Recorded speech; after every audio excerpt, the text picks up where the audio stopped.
Père, nous te remercions pour la parole ce soir. Je pense que c'est une parole très importante. C'est le moment de faire face aux problèmes dans nos vies et d'arrêter de fuir devant eux. Et nous savons que c'est là ta volonté. Tu ne veux pas que nous ayons peur de choses et que nous nous cachions d'elles.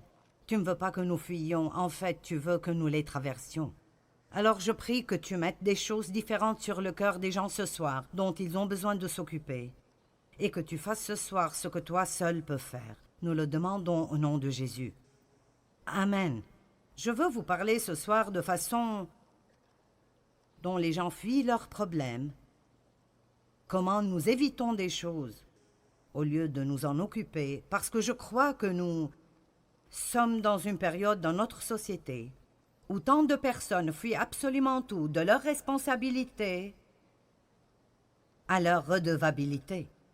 Les gens fuient le travail dur, ils fuient les choses difficiles. Ils essayent d'éviter les endroits difficiles, ils essayent d'éviter les gens difficiles, ils essayent d'éviter toutes sortes de peines. Ce n'est pas que quelqu'un aime la peine, mais il y a toujours un peu de peine dans le fait d'être libéré. Les gens fuient devant eux-mêmes. Beaucoup de personnes ne se connaissent même pas du tout. Ils fuient la vérité, ils fuient le passé, ils ont peur de l'avenir. Mais la Bible nous dit que Dieu veut que nous vivions courageusement, qu'il veut que nous soyons audacieux et forts en lui, et que nous ne fuyions de rien, mais que nous sachions qu'il est toujours avec nous. Et parce que Dieu est avec nous, nous pouvons faire face à tout ce à quoi nous devons faire face et traverser dans nos vies. Si vous croyez cela, dites Amen. Je crois que, au lieu de courir, nous devons apprendre à nous tenir fermes et à voir le salut du Seigneur. Il y a une chose intéressante à propos de la fuite, et je vais vous montrer dans la Bible pour vous le prouver, que quoi que vous fuyiez, Dieu vous ramènera éventuellement à cette chose ou cet endroit d'où vous avez fui, et vous devrez vous en occuper avant de vraiment vous améliorer. J'ai quelques personnes ici qui ont en fait été là parce que vous comprenez. Amen. Vous savez que mon père a abusé de moi sexuellement. Alors quand j'ai quitté la maison, j'ai pensé que c'était fini, puis j'ai réalisé que j'ai pris cela avec moi. Et que c'était dans mon âme, ça faisait mal. Je ne voulais pas y faire face. Donc effectivement, je fuyais parce que je ne voulais pas y faire face. Je ne voulais pas en parler, je ne voulais pas prier à ce propos, je voulais juste prétendre que ça n'existait pas. Est-ce que vous avez des choses dans votre vie, de votre passé ou même maintenant, et Dieu essaie de s'en occuper en vous, et vous avez juste développé toutes ces petites façons de juste prétendre qu'elles n'existent pas?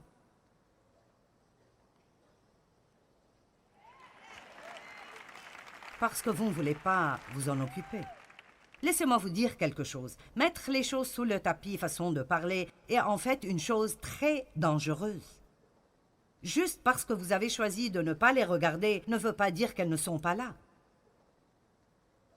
Et Dieu nous a oints pour nous occuper des choses et pas pour fuir. Eh bien, éventuellement, et je ne suggère pas que quiconque fasse ce que Dieu m'a fait faire, je suggère néanmoins que vous fassiez tout ce que Dieu vous demande de faire.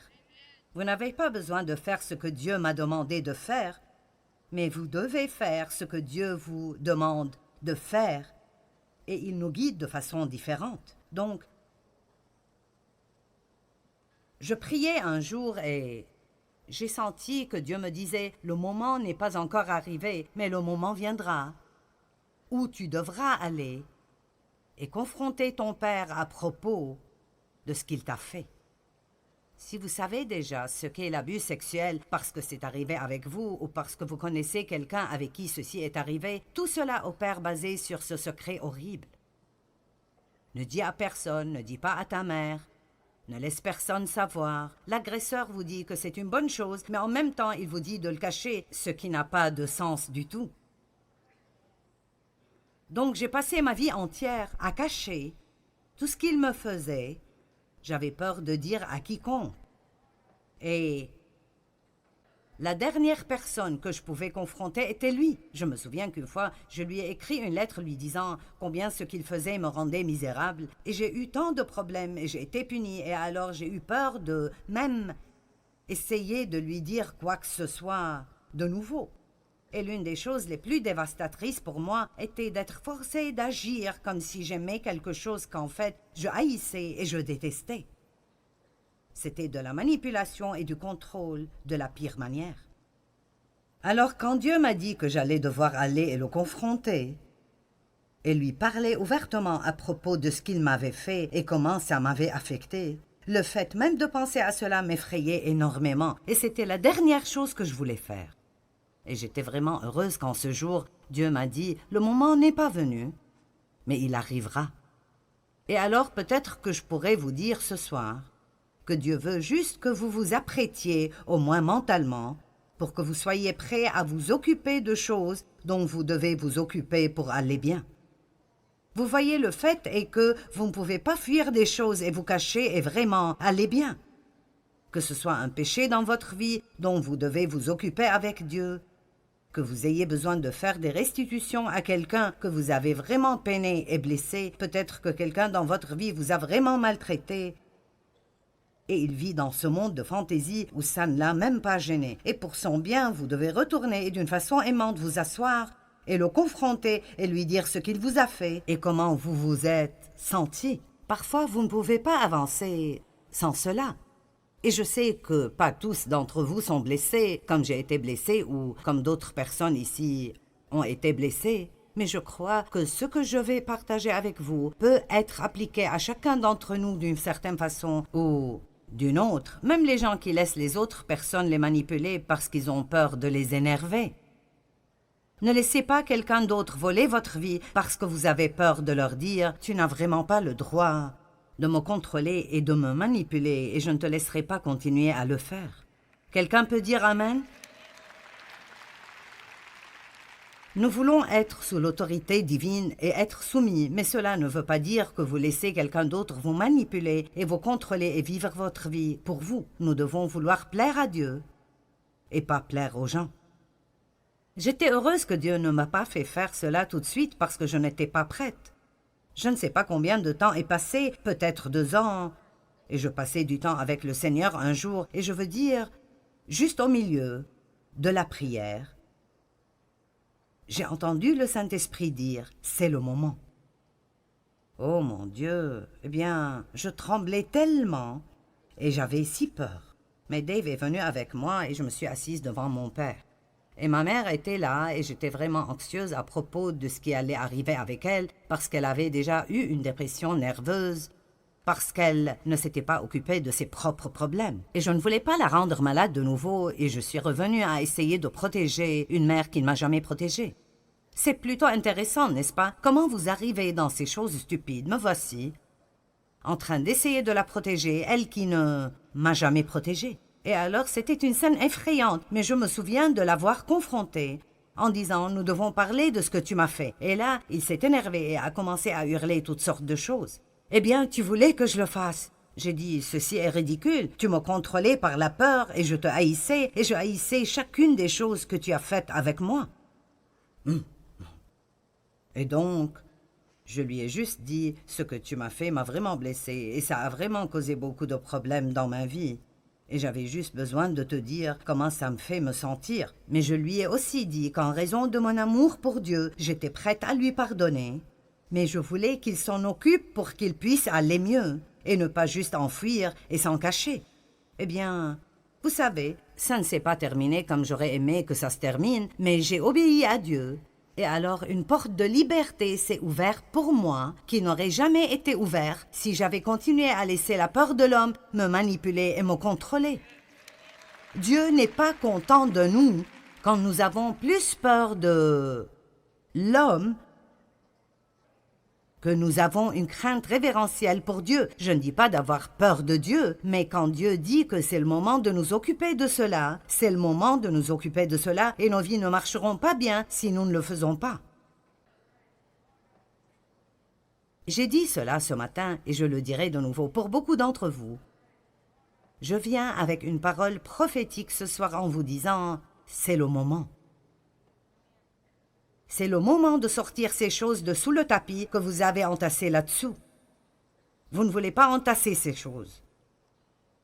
Vous devez vous occuper de ces choses parce que sinon elles s'occuperont de vous. Elles vous voleront votre joie et elles seront juste plus profondément enracinées à l'intérieur de vous. Et cela causera des problèmes très, très profonds. Nous ne voulons pas fuir même de quelque chose d'aussi petit que de nettoyer une stupide armoire ou bien de faire le ménage dans notre maison. Nous devons arrêter d'agir comme si tout nous accablait et savoir qui nous sommes en Christ, qu'il est Emmanuel, Dieu avec nous, qu'il est en nous et le plus grand vit en nous. Ne chantons pas juste des chants à ce propos, vivons-le. Amen.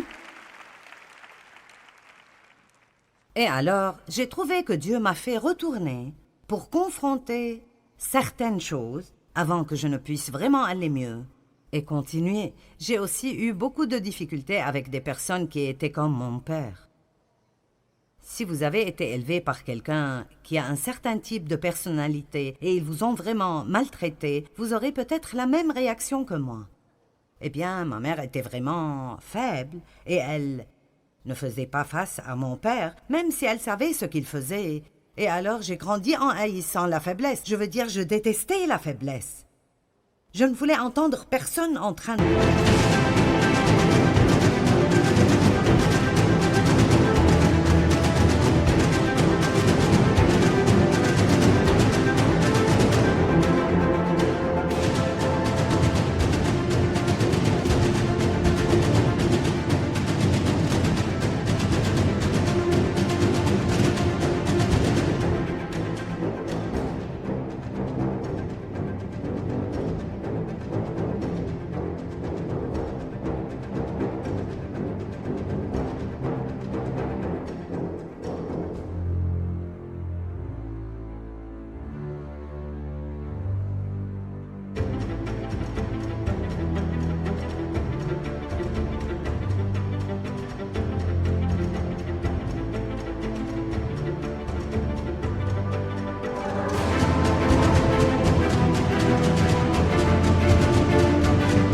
de grogner et de dire « je ne peux pas, c'est juste trop dur », ça m'énervait vraiment.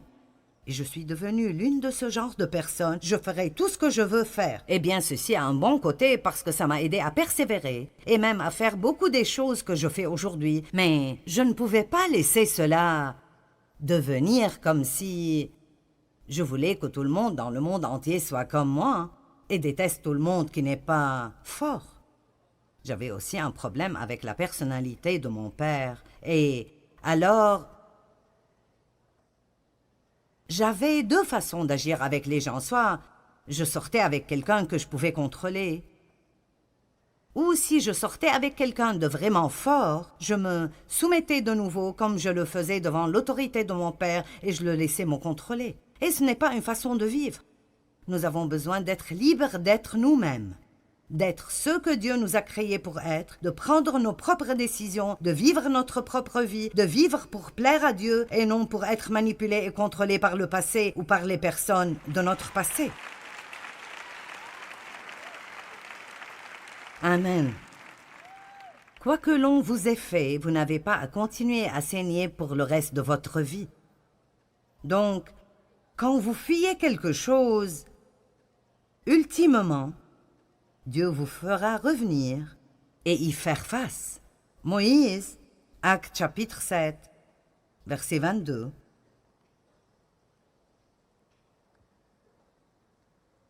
Moïse fut instruit dans toute la sagesse et la culture des Égyptiens, et il était fort et puissant en parole et en œuvre. Vous voyez, Dieu l'entraînait pour quelque chose qu'il allait faire des années plus tard. Et vous pensez peut-être que ce que vous faites est si inutile parce que vous avez un rêve de faire cette autre chose.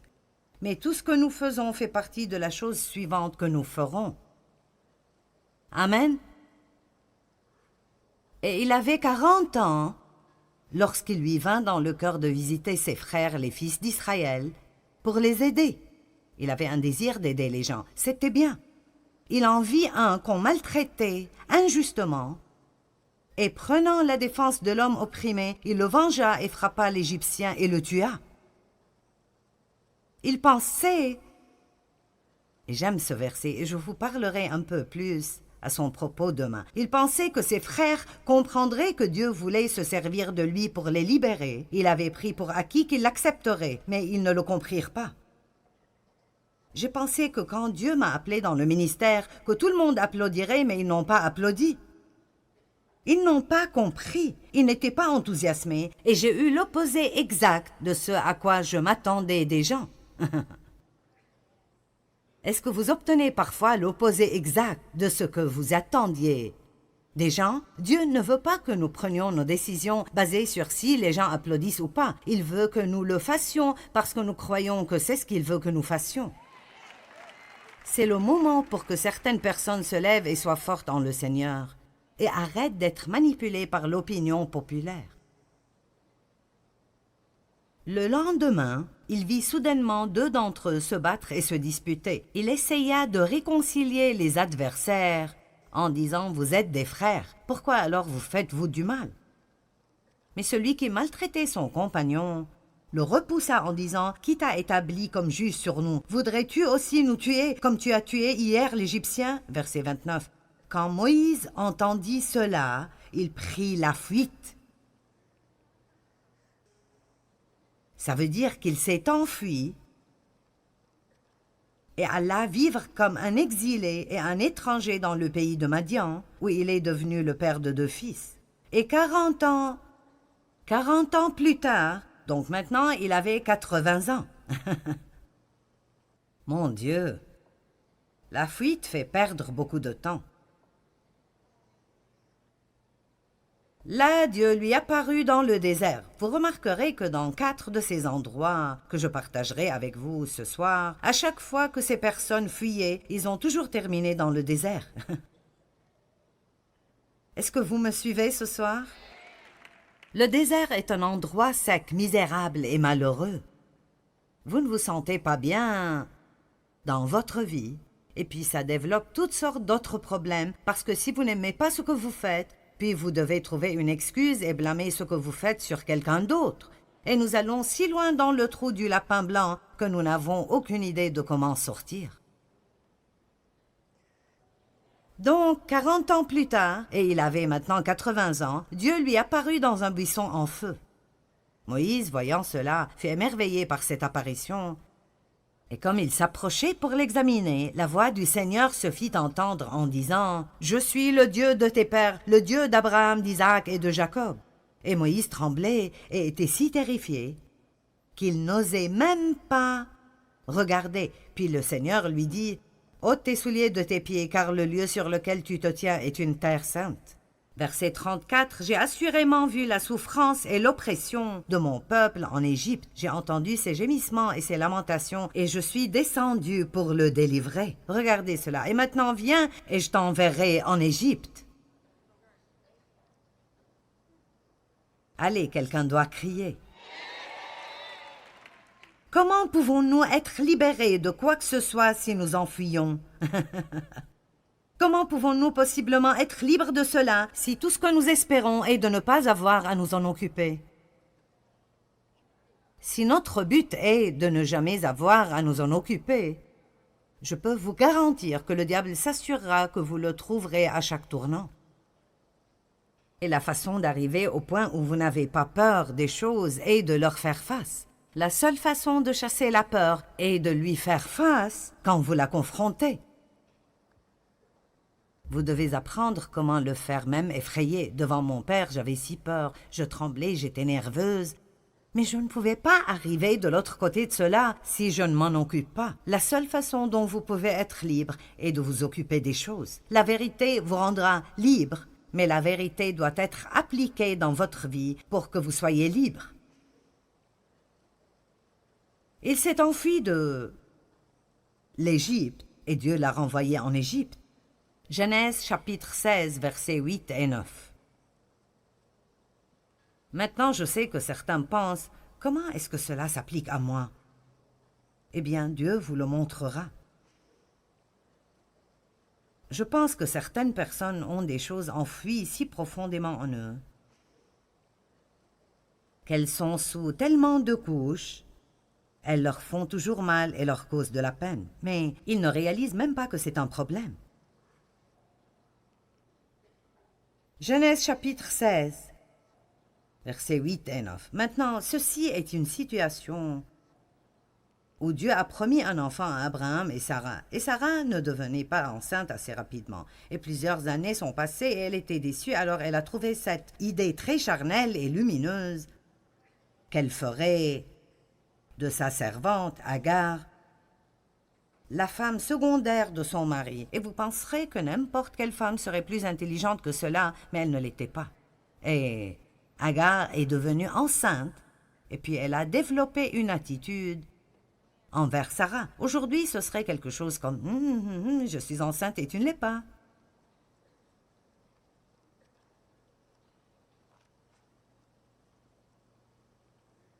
Alors Sarah est arrivée au point où elle ne voulait plus qu'Agar soit aux alentours. Donc Abraham l'a fait partir. Il l'a traitée d'une façon affligeante, il ne l'a pas fait partir, et elle a fui. Le verset 6 dit qu'elle a couru, ou elle a fui cette situation. Verset 7, l'ange de l'Éternel la rencontra près d'une source d'eau, où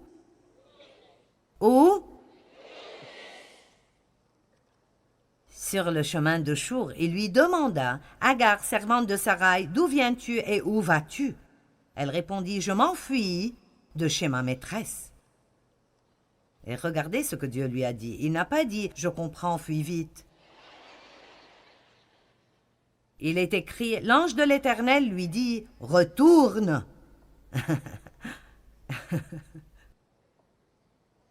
Eh bien, retourne auprès de ta maîtresse et humilie-toi devant elle. Maintenant, quel genre de chose est cela? Ici, cette femme, Sarai, la maltraite. Elle fuit cette situation et ça semble être une chose raisonnable à faire. Écoutez-moi, juste parce que vous voulez fuir d'un endroit qui vous est inconfortable, ça ne veut pas dire que Dieu veut que vous partiez.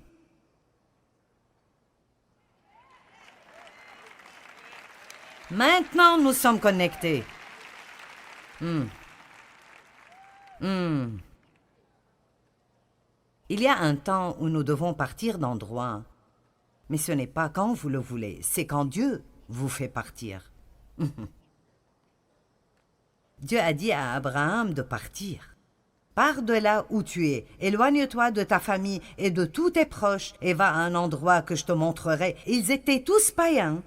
Et Dieu ne pouvait rien faire avec Abraham avant qu'il s'éloigne d'eux. Dieu vous dit peut-être de vous éloigner de certains amis non pieux. Il vous dit peut-être de quitter un travail où ils vous font faire des choses qui sont pécheresses. Mais il y a beaucoup d'autres moments quand nous laissons un endroit juste parce que nous ne sommes pas traités de la façon dont nous pensons que nous méritons d'être traités. Et peut-être qu'apprendre comment régler certaines de ces choses est exactement ce que Dieu veut et il nous a placés à l'endroit où il veut que nous soyons. Je travaillais dans un autre ministère pendant 5 ans et je ne sentais pas que j'étais traitée comme il faut. Et c'était dur, je veux dire au maximum, c'était dur. C'était l'une des choses les plus difficiles que j'ai faites dans ma vie entière, de ne pas juste me lever et d'après mon style de faire les choses, dire « je ne continue plus ».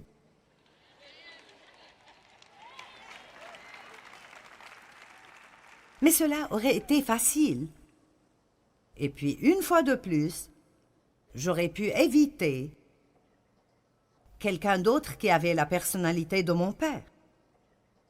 J'aurais pu prendre soin de moi-même au lieu d'attendre que Dieu prenne soin de moi. Êtes-vous là?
Et je savais dans les profondeurs de mes entrailles que Dieu ne voulait pas encore que je parte.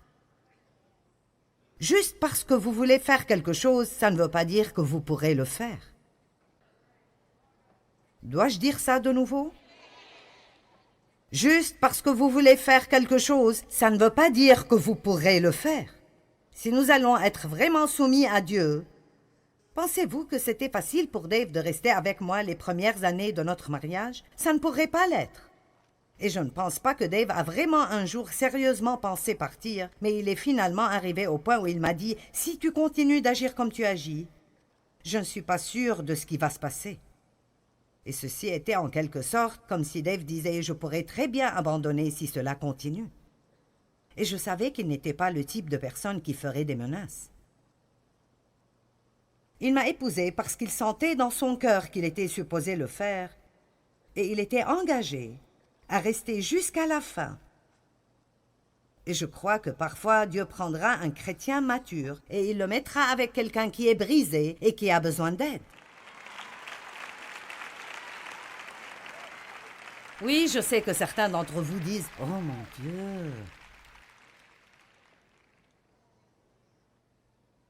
Dans notre société, nous sommes devenus accros au confort. La Bible dit que nous devons servir Dieu, que ça nous convienne ou pas, que ce soit confortable ou pas, pendant la saison ou hors saison.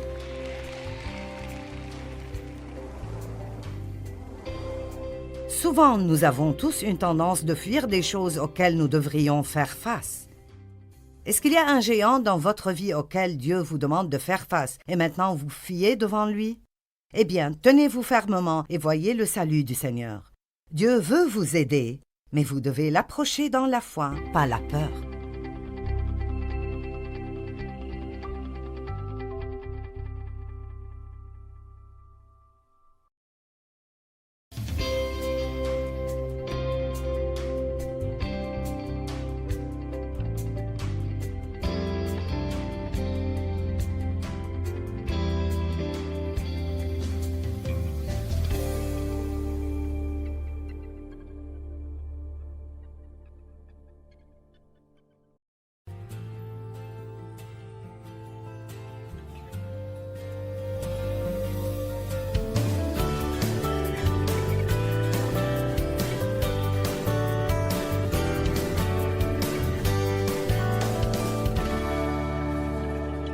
Nous devons être libres d'être nous-mêmes, d'être ceux que Dieu nous a créés pour être, de prendre nos propres décisions, de vivre notre propre vie, de vivre pour plaire à Dieu et de ne pas être manipulés par le passé ou les personnes de notre passé.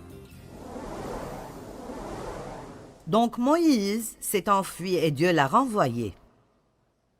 Agar s'est enfuie et Dieu lui a dit de retourner. Maintenant, quoi à propos d'Élie? Je ne prendrai pas le temps d'ouvrir tous ces endroits parce que j'ai un message en 6 parties et je ne suis même pas encore à la partie 1. Élie s'est enfui de Jézabel.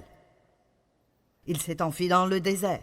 Il est devenu déprimé. Il s'est assis sous ce qu'on appelle un genévrier solitaire, quoi que ce soit, et il voulait mourir. Un ange est venu et l'a servi et puis il a fini par aller et se tenir debout dans une grotte. Et éventuellement, il a entendu la voix du Seigneur, la voix douce et calme. Et c'est si merveilleux de le lire dans la Bible amplifiée. Dieu lui a dit « Que fais-tu ici ?»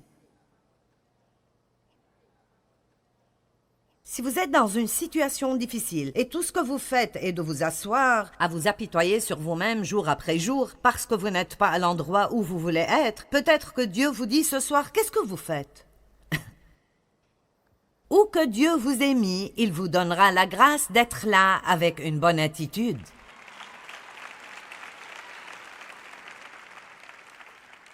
J'ai dit, où que Dieu nous mette, il nous donnera la grâce d'être là avec une bonne attitude divine. Vous ne savez pas quel genre de fruits vous avez avant qu'il ne soit pressé.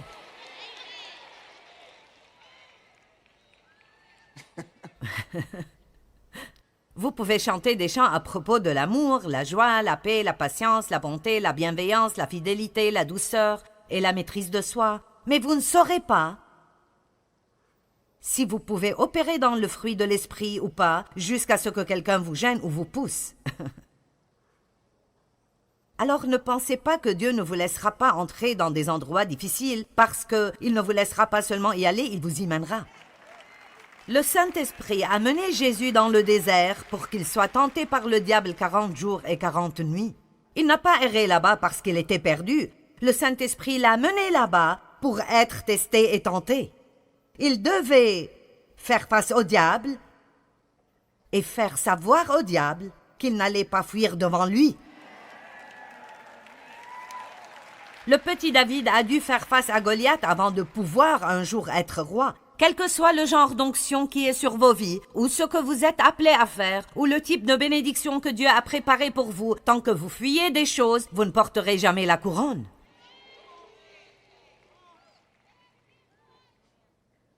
J'ai dû confronter mon père avant de pouvoir être ici, avec d'autres choses dans ma vie que j'ai dû confronter. Si vous avez été abusé par quelqu'un, je ne vous dis pas que vous devez aller vous asseoir avec eux et le leur dire.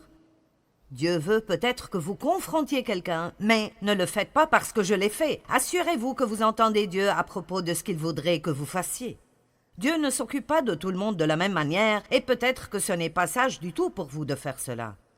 Mais de quelque façon que ce soit, vous devez confronter vos problèmes, même si c'est de parler en détail avec un bon ami de ce qui vous est arrivé et de comment vous vous sentez, et de dire « je dois dépasser cela ». Je dois faire face à cela et le dépasser. « Qu'est-ce que tu fais ici ?» La deuxième fois, il a dit « Qu'est-ce que tu fais ici ?»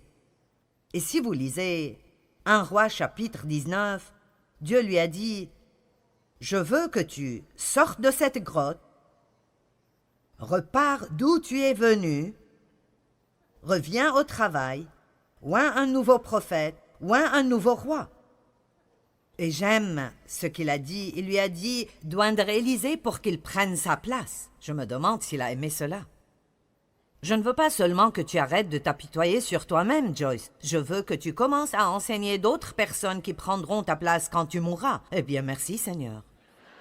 Ceci me rend si heureuse. Et puis, quoi à propos de Jonas?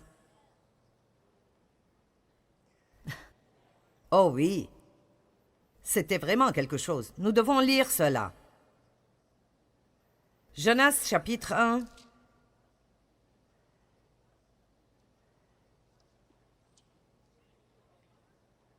Verset 1. La parole de l'Éternel fut adressée à Jonas, fils d'Amithaï, en ces mots. « Lève-toi, va à Ninive, la grande ville, et crie contre elle, car sa méchanceté est montée jusqu'à moi. » Mais Jonas se leva.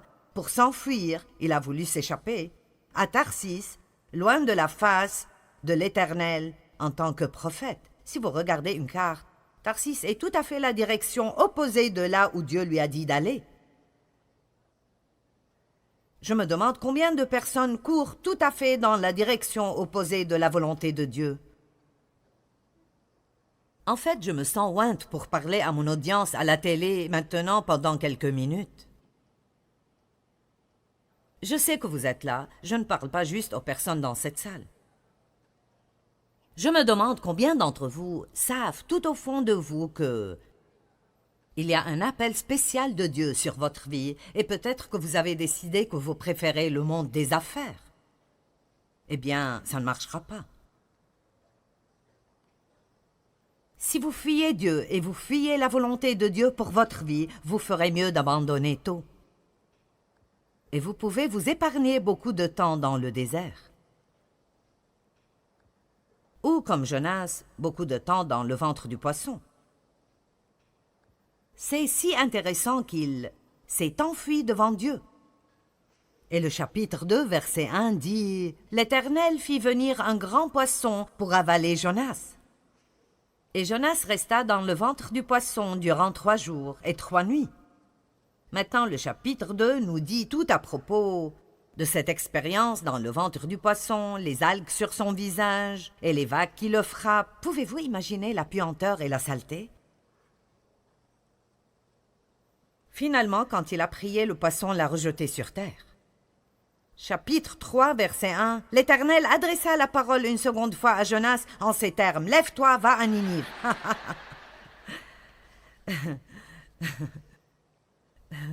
Qu'importe combien de poissons ça prend. Vous me suivez? Le Seigneur ne changera pas d'avis. Allez, que quelqu'un m'écoute bien ce soir. Je me demande combien de poissons m'ont avalé avant que je dise enfin « Dieu est Dieu et je ferai mieux de faire les choses à sa manière ». Combien de jours ai-je perdu dans le désert? Combien de montagnes ai-je cerclé encore et encore de la même manière avant de finalement découvrir que Dieu était plus intelligent que moi?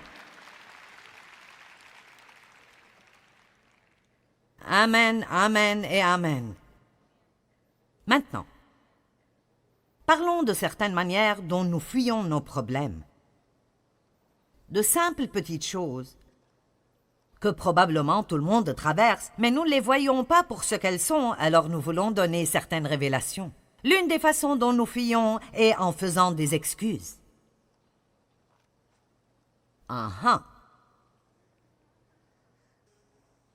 Luc 14, 18. Mais ils se sont tous mis à s'excuser, l'un après l'autre. Le premier lui dit « J'ai acheté un champ et il faut que j'aille le voir. Excuse-moi, je te prie. » Un autre dit « Je viens d'acquérir 5 paires de bœufs et je m'en vais les examiner et les essayer. Excuse-moi, je te prie. » Et voici mon préféré. Un autre encore dit « Je viens de me marier. »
Il m'est donc impossible de venir. Excuse-moi, je t'en prie. Maintenant, écoutez, certains d'entre vous seront indifférents envers cela, mais beaucoup de personnes utilisent l'excuse qu'ils ne peuvent rien faire pour Dieu parce qu'ils ont une famille. Eh bien, je vais vous poser une question. Quand Jésus a appelé ses disciples et ils ont tout laissé et l'ont suivi, vous pensez qu'aucun d'entre eux n'avait une famille? Pierre avait une belle-mère, donc il devait avoir une épouse. Et il avait probablement des enfants. Qui donc a dit que vous ne pouvez rien faire pour Dieu si vous avez une famille? Vous ne devez pas ignorer votre famille juste pour faire une sorte de ministère, mais tout le monde a quelque chose que Dieu veut qu'il fasse. Tout le monde a quelque chose que Dieu veut qu'il fasse. Tout le monde a quelque chose que Dieu veut qu'il fasse. Tout le monde a quelque chose que Dieu veut qu'il fasse. Alors, quelle est votre excuse? Eh bien, je ne veux pas être impliqué à l'église. J'ai fait cela une fois et j'ai été blessé. Oh!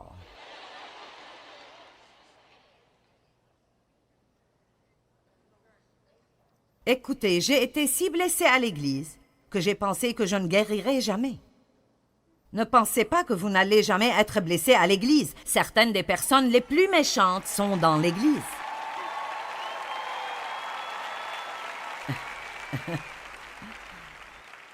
Nous devons juste nous assurer que nous ne sommes pas l'une d'elles.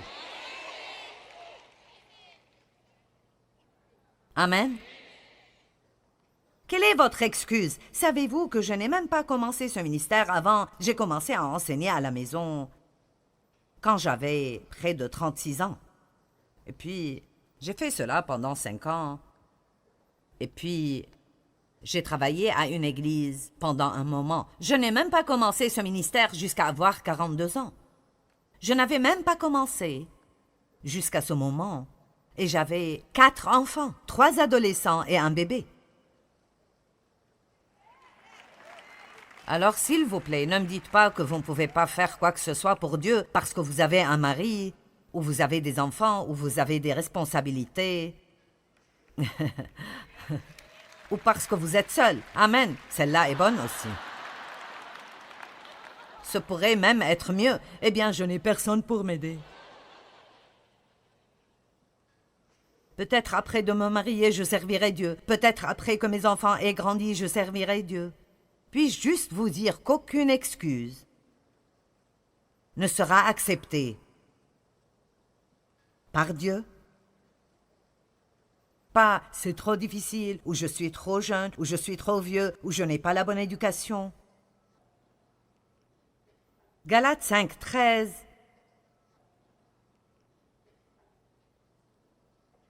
Car vous, mes frères, vous avez été appelés à la liberté. Que tout le monde dise « je suis libre ». Seulement ne faites pas de cette liberté un prétexte de vivre selon la chair et une excuse pour être égoïste. Je suis si fatiguée d'entendre les gens hurler à propos de leurs droits.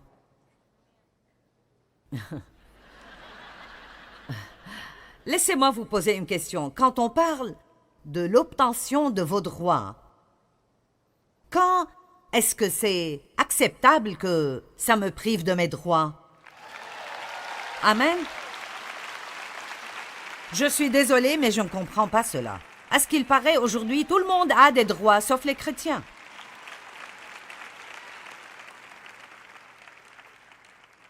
Je veux dire, c'est ridicule.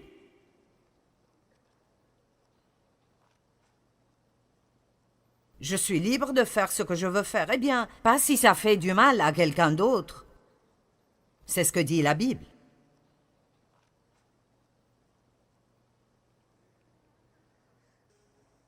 Nous agissons charnellement et nous donnons des excuses.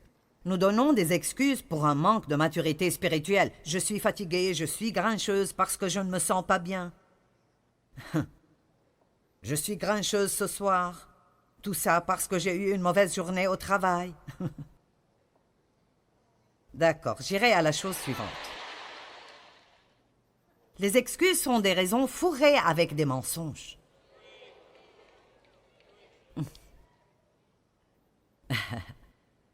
La façon suivante d'éviter la responsabilité pour notre comportement est de blâmer quelqu'un d'autre. C'est ta faute que je suis en retard.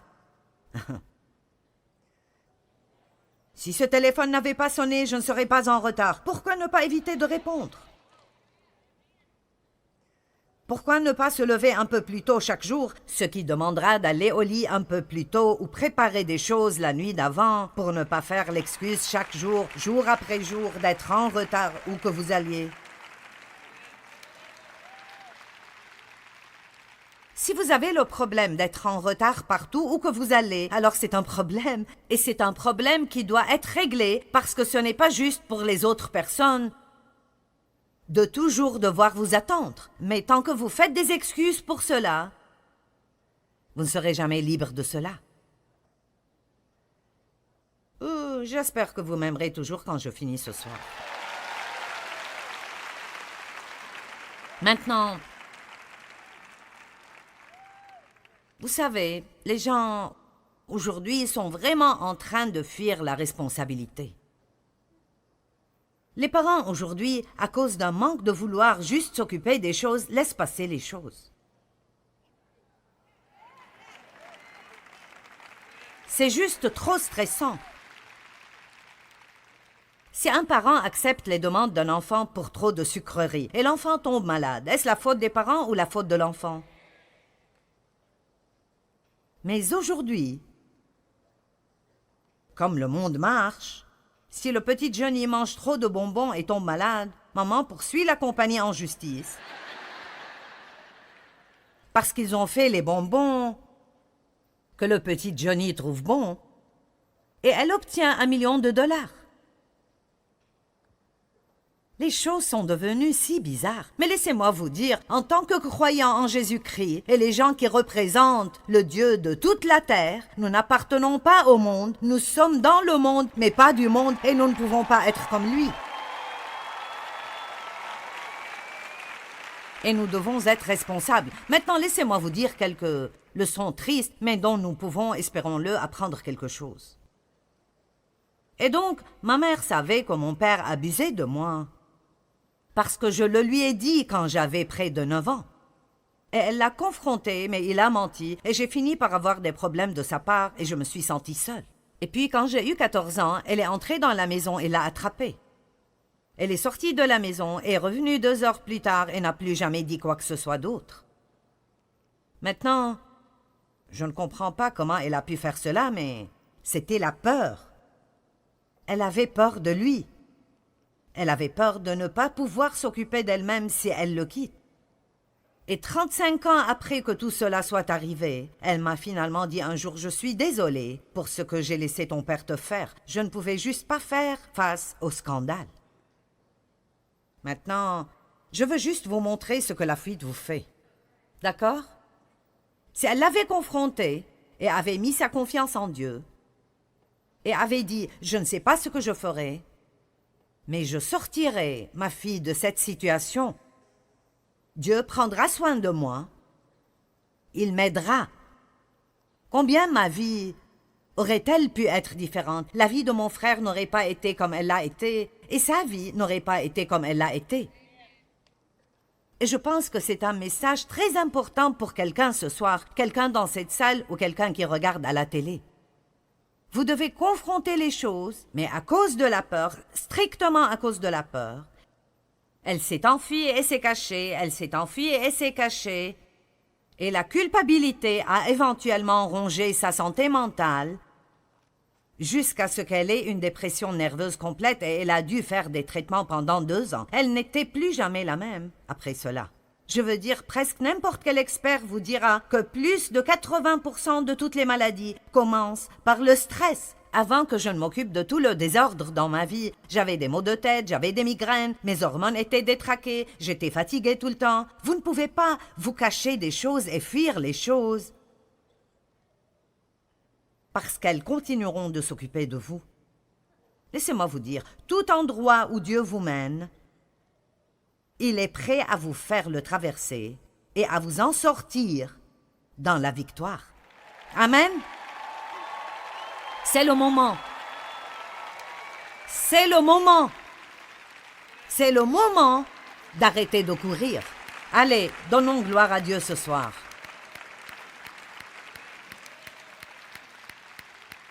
Seigneur, je prie pour chacun ici qui a besoin de confronter quelque chose dans sa vie.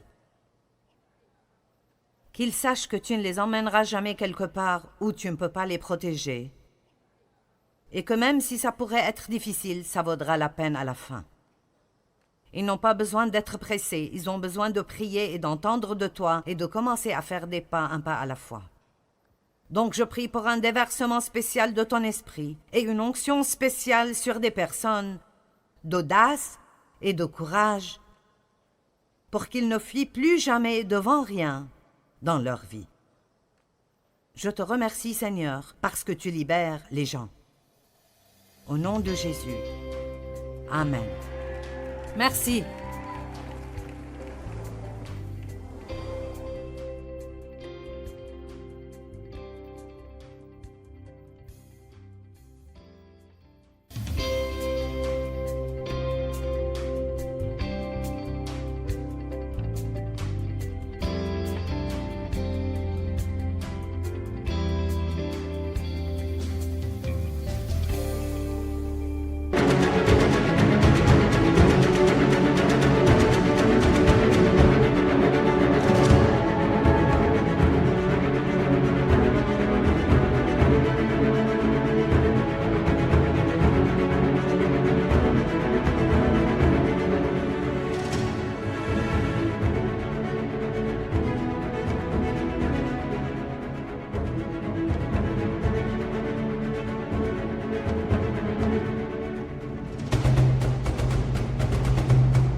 phương trời vẫn nhớ tới quê hương. Người về đây thăm làng Trù quê mẹ và làng Sen quê cha, xúc động bồi hồi người rơi giọt lệ, thương mái nhà tranh thương đất mẹ nghèo.